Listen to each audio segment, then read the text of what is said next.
All right. Okay. Yeah. So, guys, just as a reminder for anybody new in the room, if you do have a computer microphone, I can turn your microphone on so that way you can speak with me to, better explain your question, and you're not constrained to typing your question in. So, if you would like me to turn your microphone on, just let me know, and I can do that. All right. So, Frank, let me just find you in the list of people here, and I'll turn your microphone on. Let's see. Okay, Frank, you should be able to use your microphone now. Okay. Morning, Zach. Thank you. Yeah, morning, Frank. Um, I have a question concerning the session manager and the time solver, and Okay. and I wanted to do something, and I realized that it wasn't working right, and it was because I was using the session manager. So I asked the question. I don't remember. Was it Kyle? Is that one of your guys? Or am Keith. I mixed up with Probably Keith. Keith? Yeah, Keith. I got the word. Yeah, Kyle is someone from Ninja. Anyway, he answered my question, but he thought he answered the question, but he asked that I check it with you on one of these sessions. Okay. So here's what I discovered. If you use the session template from Ninja, okay, and you start at a particular time, anything that you're looking backwards with, like moving average or anything that looks backwards from that time, actually picks up the data from the previous periods. Okay, so for example, let's say, Inside the solver. So well, here. I'm just talking, yeah, I'm just talking about the pure data. So let's say I have a session template that starts at 9 o'clock in the morning. And let's say I have a moving average that looks back 100 periods. Well, and let's say the session template says from 9 to 10. Okay, just for argument's sake. Okay. Okay. Frank, let Okay, me so let me Frank, let me go ahead. kind of clarify so I understand. So, Yeah. um, is the session on your chart different than the session being used in Bloodhound? So, for Well, example, that's kind of this is where I'm going with that, and that's correct. I think what he said is basically use two different session templates. Okay, because what I did is I set a session template on the chart, and I also used the same one on BloodHound. And the what happens is it uses the data from the previous period when it looks backwards. um, yeah, Let me okay, just I try think I that again. understand your question. So okay, so my chart, normally I put 24/7 on my chart so they look continuous. So And that's what he said to do. okay, yeah, so are you doing something like this using a session template on the chart, something like this, like the US equities RTH? Yeah, I had a custom one, right? But that's okay. Okay, right, you got a custom one, but just for the sake of discussion, so your Yeah, go chart ahead. ends, and then the midnight time is cut out, and then it starts again in the morning. Right. So this is what your chart looks like? Yeah, basically. Right, okay. Yeah, so right, so what you can, so your, so the moving, or well, basically the indicator data that's being fed to Bloodhound is exactly what you see on the chart here.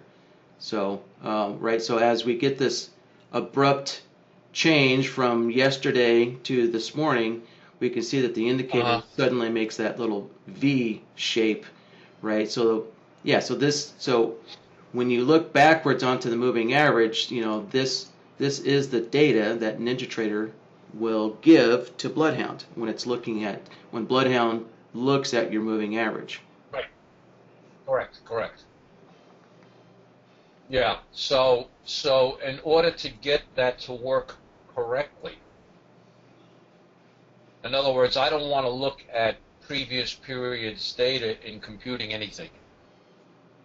I want to look at the live data coming up to that session, because if I'm trading off a moving average that was calculated, or any indicator that was calculated off the previous session closing period going backwards, obviously I'm not going to get good data. Yeah, so you want your moving average to show the pre-market data. Yeah, well, like with futures, it's all, like if I'm, let's say I'm trading futures and I don't want to start trading before 7 o'clock in the morning. So my session template says 7 to 10 is the only time I want to trade. But in computing anything for BloodHound, I want to make sure I'm using moving data prior to 7 o'clock for however many periods I need that. Yeah, so let's see. Other than that, all my numbers are going to be from anything, from the close of the previous session looking backwards. Yeah, so did you notice that I drew a rectangle when I used the RTH session template? So basically, using RTH, everything inside this triangle was cut out. All this data was cut out of your chart. So if I understand you correctly, you want to use the moving average that uses this pre-market time, so that your moving average is Yes. correct. Yeah. Okay, yeah, yep. So the only way to do that is to have your chart set to something like a 24/7 session. So your chart has to have the time included in it, so to calculate your indicators, Correct. using the pre-market time, right? So you could probably. What do I do? I'm sorry. So the simple thing would be just to put your chart on a default 24/7. If you really want to get technical about it, I guess, you could create yourself a custom session that just cuts out this, this 4 hours next to midnight or something like that, so they have less data. Right. But so whatever data is on your chart is the data that gets used to calculate your moving averages. And then in BloodHound, so then in BloodHound, if you're using a session that has less time,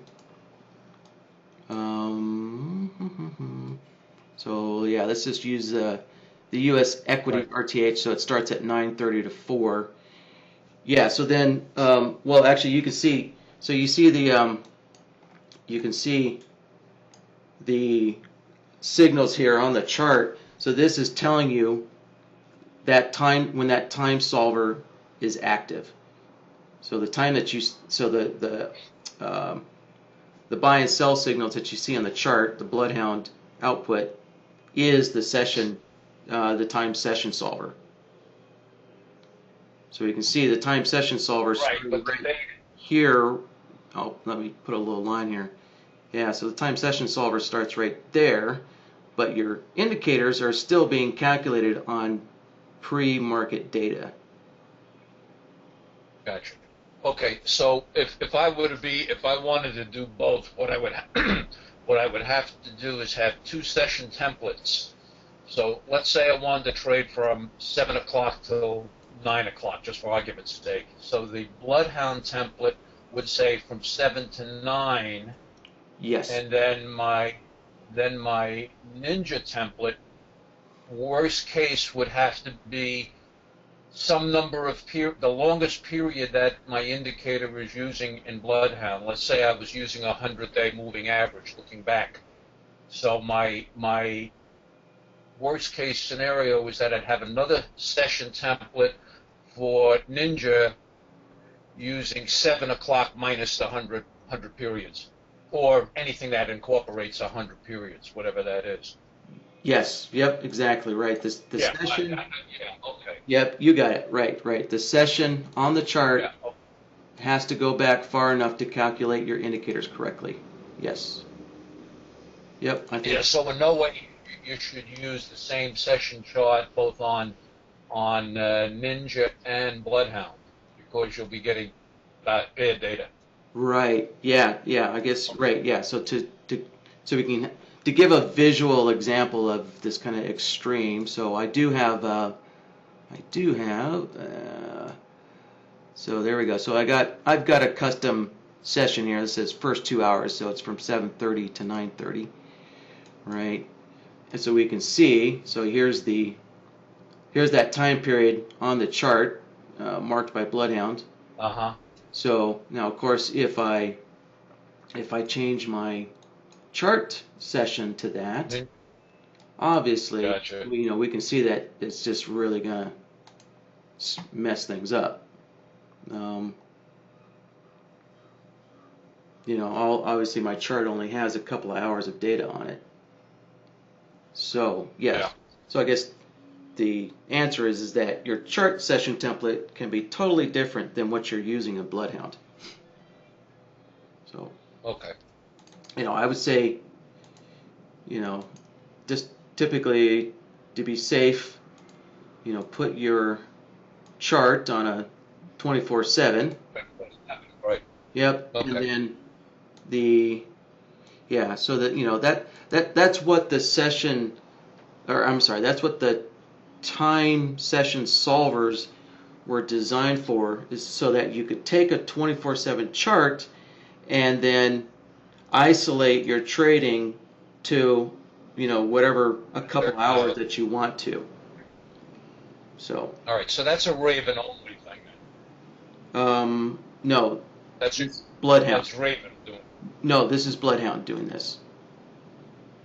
So the time solver Oh, is in Bloodhound.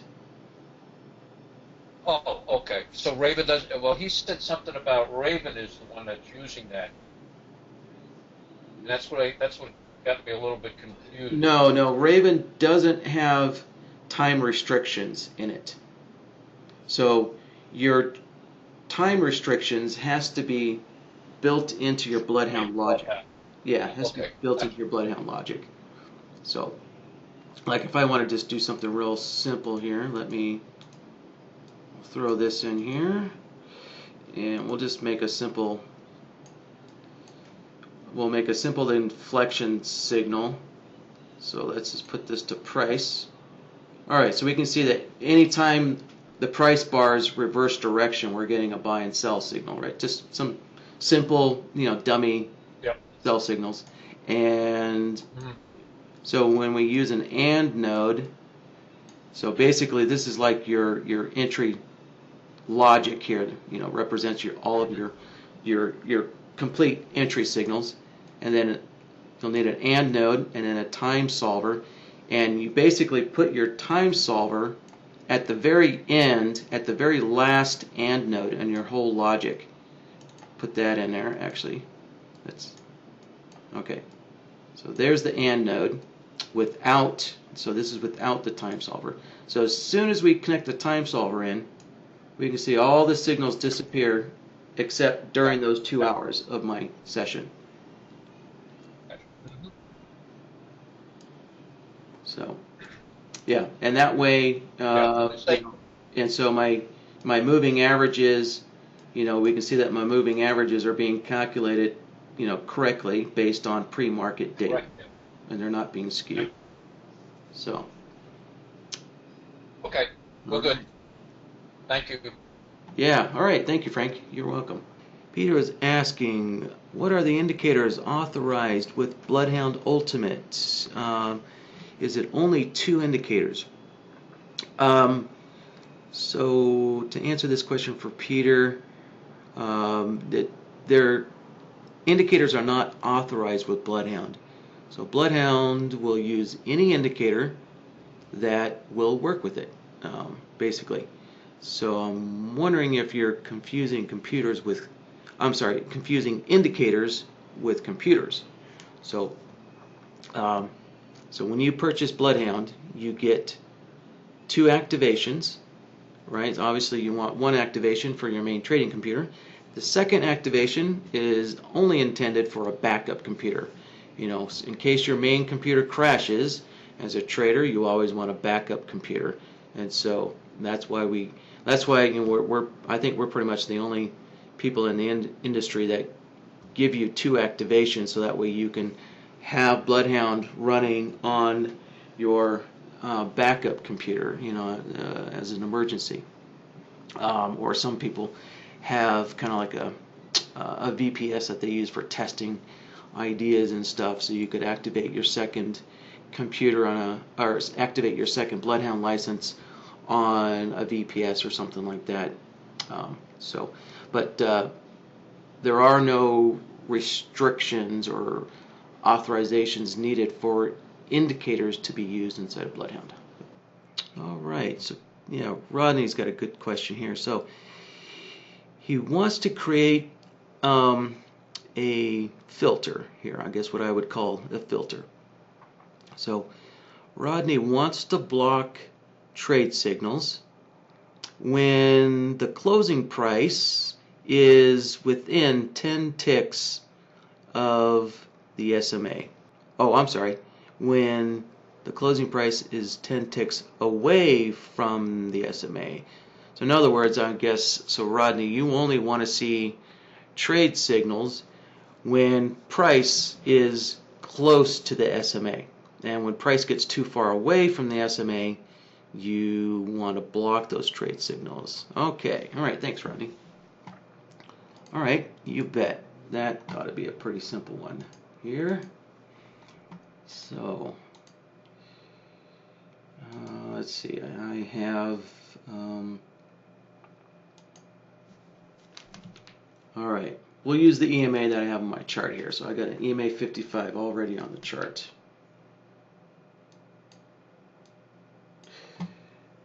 All right, let me give today's BloodHound file a name first. So let's name this guy. All right, so we've got today's file named, and let's see. Okay, let me name this logic template here from Frank's question.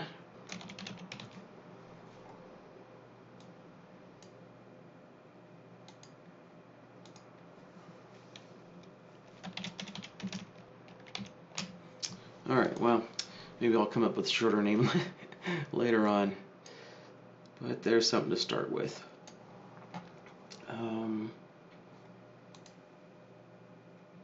Let's see. All right, so let me just get some signals on the chart here. So once again, I'll just use this inflection solver that just generates a ton of signals, so it's something to work with.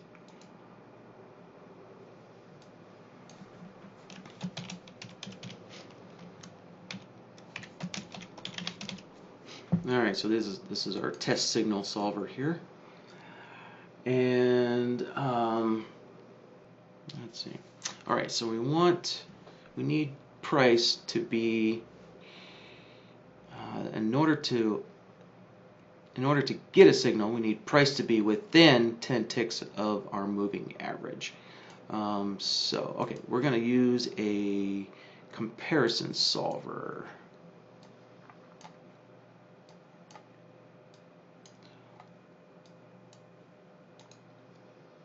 Alright, so we're going to compare the closing price, and we're going to see when the closing price is 10 ticks to our EMA 55. So, alright, so indicator A, section A here, is going to be price. Alright, so defaults to the closing price, so there we go.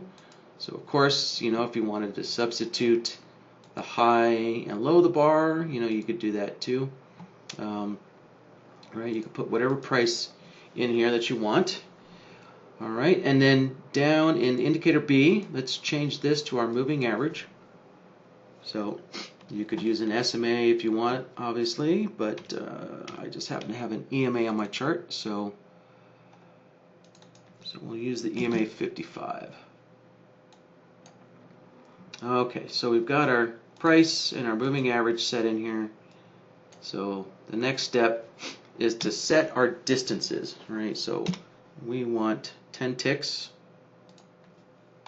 So I'm going to put 10 ticks in both the large amount and small amount. Okay. Now, the next step is to set our outputs correctly. So we're going to turn all the outputs off. So we're going to turn the long outputs off, and we're going to turn the short outputs off here. Alright, so what we want to use is this A equals B within, and so here you go. You'll note that it says 0 ticks right now. So if this doesn't update for you, on some computers the text will update, on some computers it won't. Don't know why. It's probably a .NET thing.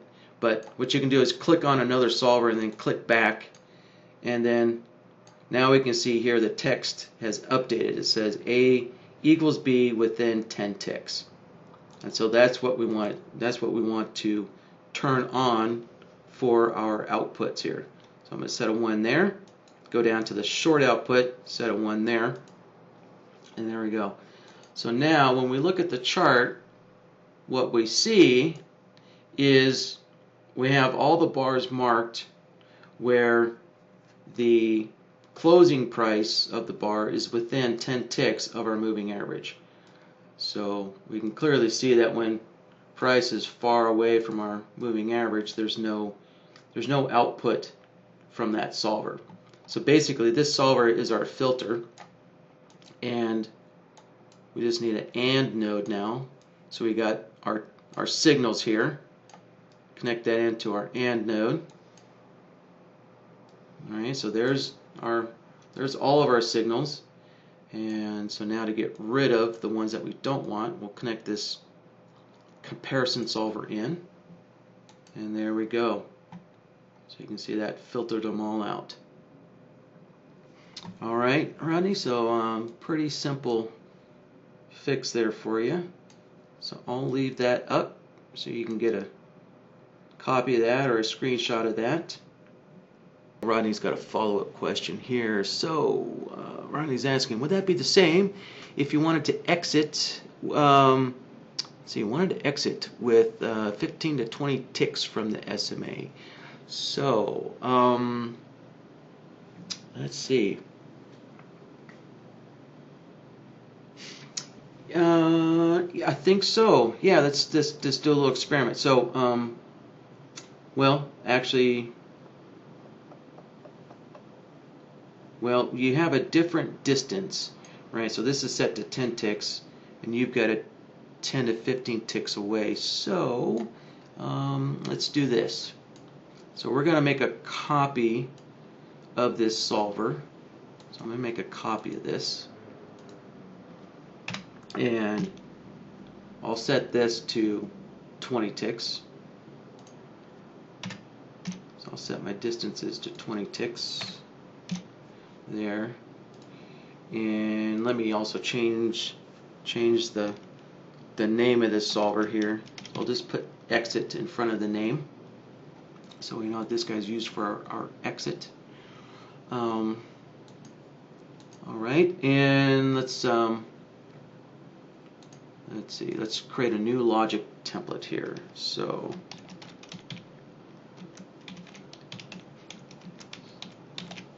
all right, so there we go. Exit 20 ticks away from our moving average. All right, so let's put that node on here, that solver on here. So there we go. There's our exit when the closing price is 20 ticks away from the EMA 55.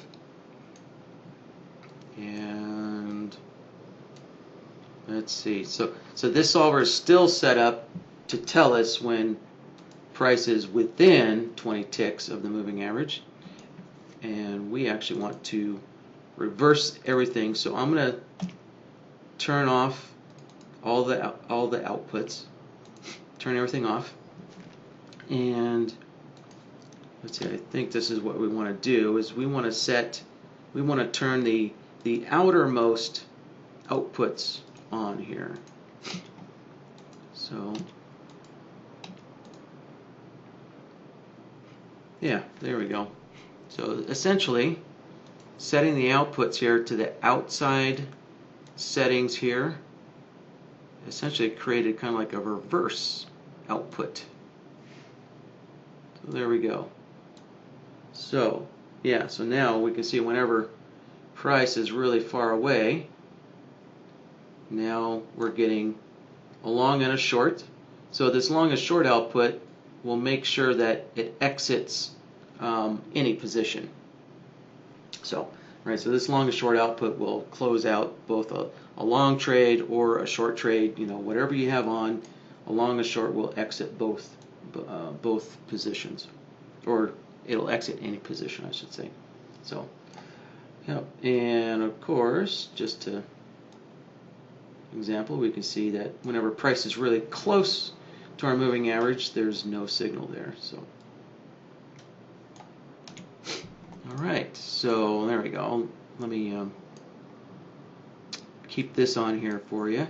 All right, so once again, the key is to turn on the outer most outputs here.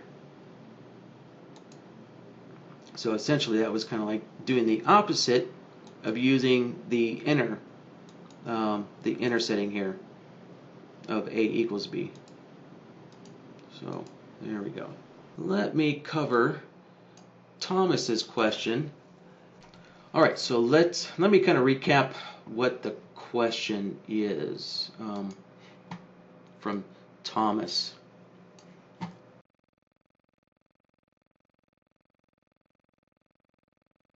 All right, so let's start with our entry signals.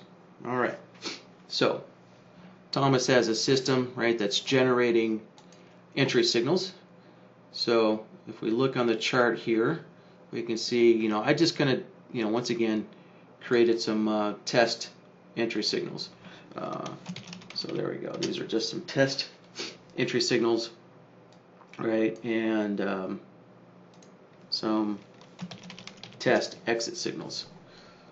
All right, so to kind of lay the groundwork here, right, so these are the entry signals, and I have marked them all. So within, I think I have marked like a day or two of, I've marked all of the entry signals here with arrows, right, marked them all with arrows.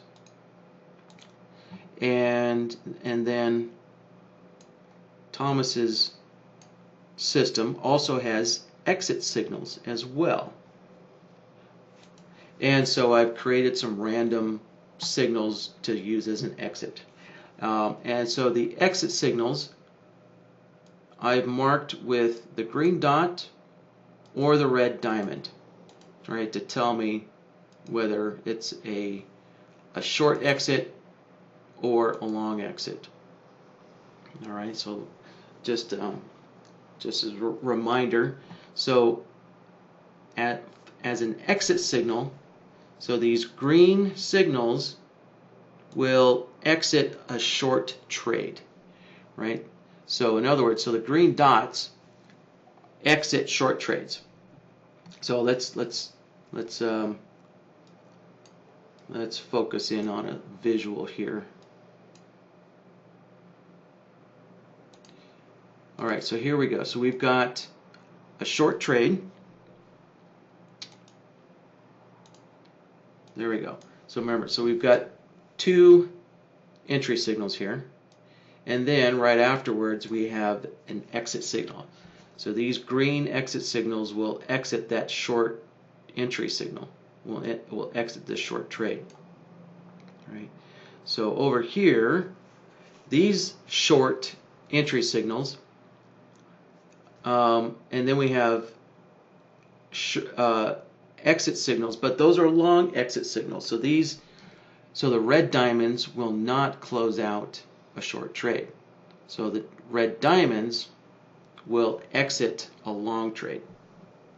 All right, so just to keep that in mind. So when we get a red short trade, we need a green dot to exit the trade. All right, so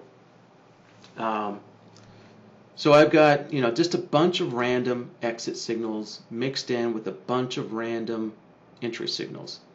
Right, so I've got, just a bunch of chaotic entry and exit signals here to use for my testing.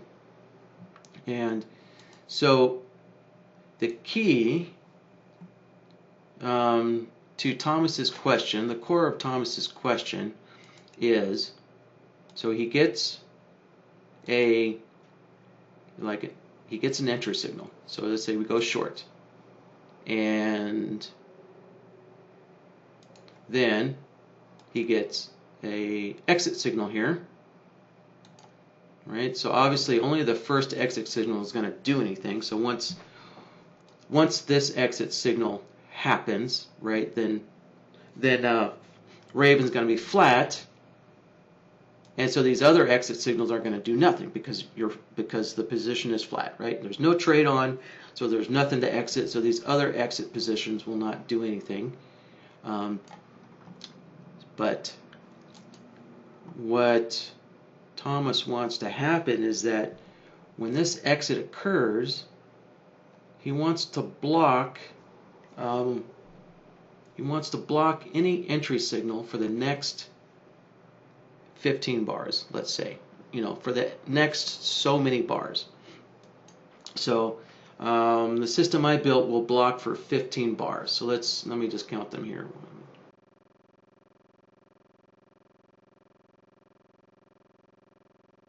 There we go. Okay, so this rectangle is 15 bars long. So we get an exit signal, and then his condition is he doesn't want any more short trades for 15 bars after this exit occurs. And so we can see right here, we do have another short signal, another short trade signal here. So this short trade signal should get blocked. But this one, a few bars later, should get through because it's after our 15 bar waiting period. So, I guess to kind of summarize it, after an exit signal happens, there's like a 15 bar waiting period where he doesn't want to take another trade in the same direction. So that's what all this logic here is. And so if we take a look at this AND node, here we go. Oh, actually, sorry, I gave a bad example because I forgot. Right, that was our first short trade, and yeah, so there we go. There's actually the first short trade, and of course these other short trades are ignored because we're still in a short position. But then we do get an exit signal here, and so we can see this short trade was blocked, but the next short trade gets through. So, and then we have another exit signal, and so we're blocking short trades again for 15 bars, but it just so happens that actually the next signal is a long signal there, so that gets through. So let me scroll through here and see if there's some more examples.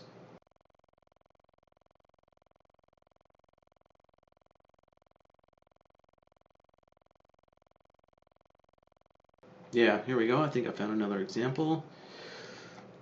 Let me just grab one of these rectangles here. And there we go. Yep. All right. So there was our exit signal, right? So we had a short trade, and then we had an exit signal, and this next short signal was blocked because it was within this 15 bar waiting period window here. So that was Thomas's question. So now I've already got this all built, so I'm basically just going to explain how it's working and what it's all doing here. So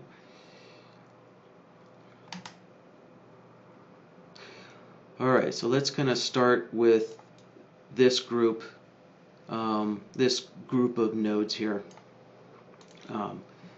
So this is a toggle node, and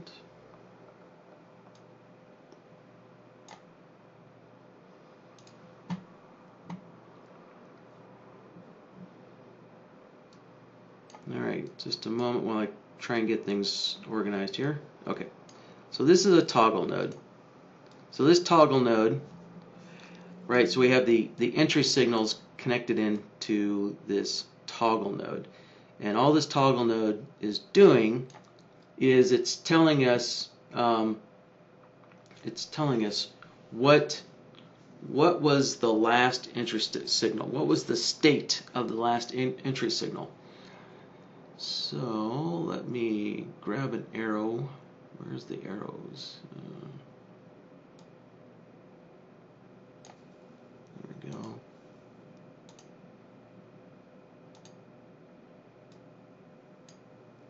All right.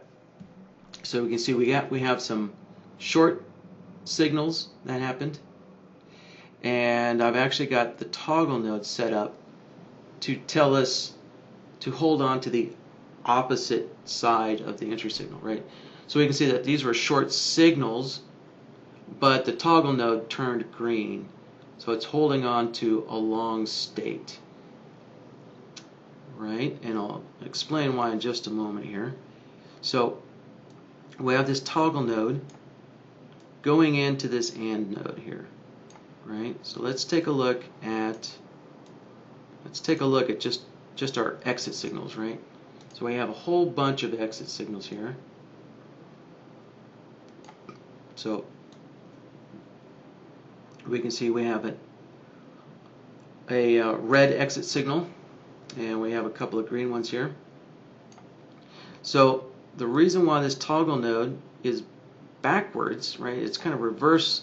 It's reverse of our entry signals, is so that when I look at this AND node, what this AND node is doing is this AND node is filtering out the exit signals that don't apply. So let me explain here. Right, so we had a short signal, and this exit, remember the red diamond exit along trade, but this is a short trade. So we want to ignore the red diamonds. We want to ignore the long exit signals, right? We're only interested in the short exit signals. Right? So we can see that this short exit signal got through, whereas the long exit signal was blocked because we are, right, because we're in a short trade here. So we got a short signal, so we're in a short trade, so we want to ignore that long exit, but we do want the short exit signal to pass through. So that's what these two guys are doing. Is the short of it is that they're filtering the exit signals, right? They're filtering out our exit signals. So this AND node has filtered exit signals. And if you look at the name, here, that's what I've called it. Filtered exit signals. So I've just, I've abbreviated a bunch of the words just to kind of keep it short. But that's what this is. This is filtered exit signals.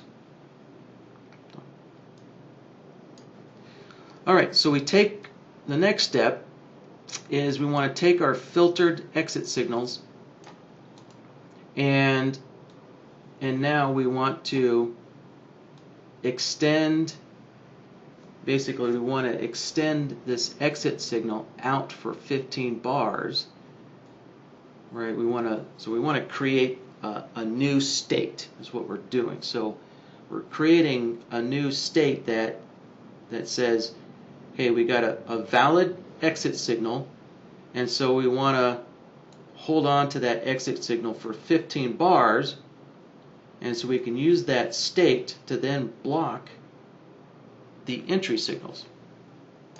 So so let's take a look at this AND node here. So what this AND node does, shrink this up a little bit. So this group of nodes here, right? It's taking our filtered exit signals.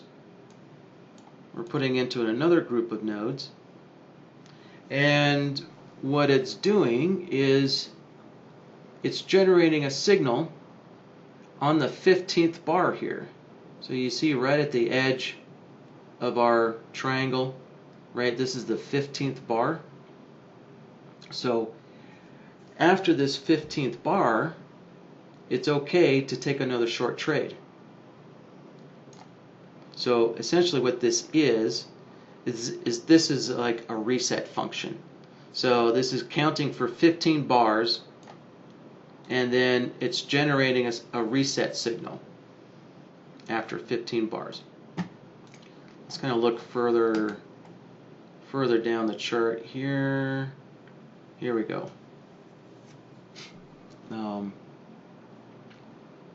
So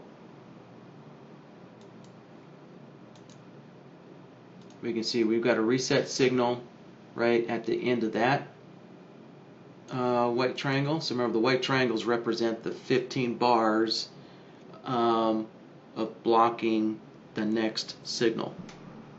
So we've got a reset signal at the end of this 15 bars, and we got a reset signal at the end of this 15 bars, right? So we have a exit signal, and then 15 bars later we get a reset signal. So this reset signal is resetting this toggle node here. So what I'm doing is, we've got the entry signals coming in to a toggle node, and this toggle node is actually what's blocking. It's blocking any further entry signals. So we have all the entry signals coming into this toggle node, and this toggle node will now block any additional entry signals. So for example, let's take a look here again. So remember, I pointed out, so we have so we have our first entry signal, and you notice how this second entry signal is blocked, right? The second one's blocked. Even this third and fourth short signal, those are blocked, right? And then we get our exit signal, and then 15 bars later the next short signal can get through. So this toggle node is what's doing the actual blocking. So to kind of summarize all of these nodes here, all these guys are doing is they're just creating the reset function. They are like the reset function that is turning our toggle node off so that a signal can get through again. All right, so here, let's take a look. Let's take a look at this toggle node. So, all right, so we get a short signal, and you'll notice down here in BloodHound, so after this short signal, right, the shorts are all turned off.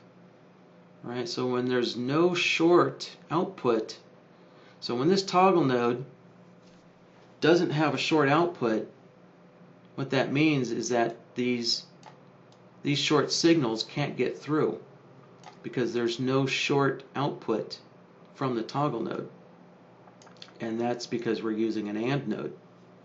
So this AND node, when you take this AND node and you connect the toggle node and the entry signals together, right? So the AND node is what's really is what's blocking it. That's what's blocking these short signals from getting through, because the toggle node doesn't have a short output.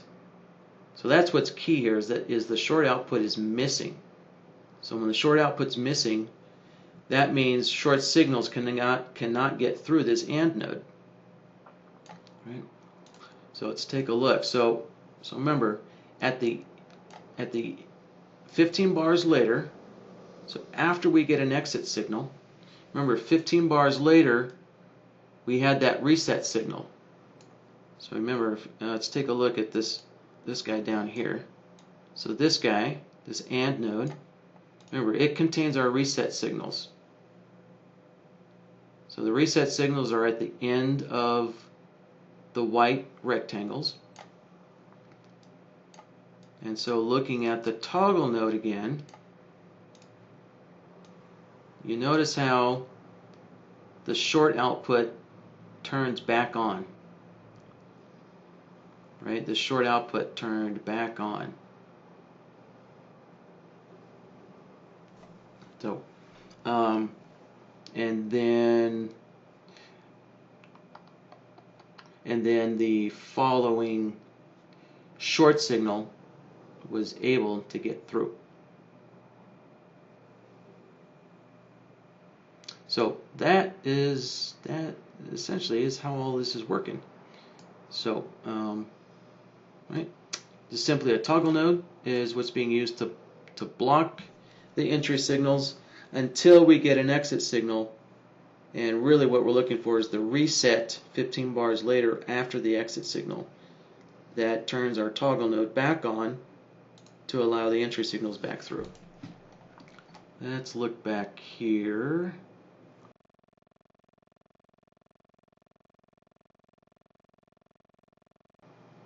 So, let's see, yeah, same thing back here. So we got our first short signal and the toggle node turned off. So with the toggle node turned off, that's what blocked this short signal here. But then 15 bars after the exit signal, we can see our toggle node turned back on.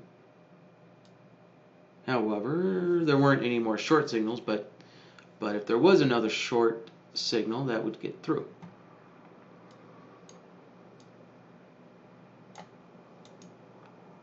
All right, so that's that. I'll just keep that short, to the point.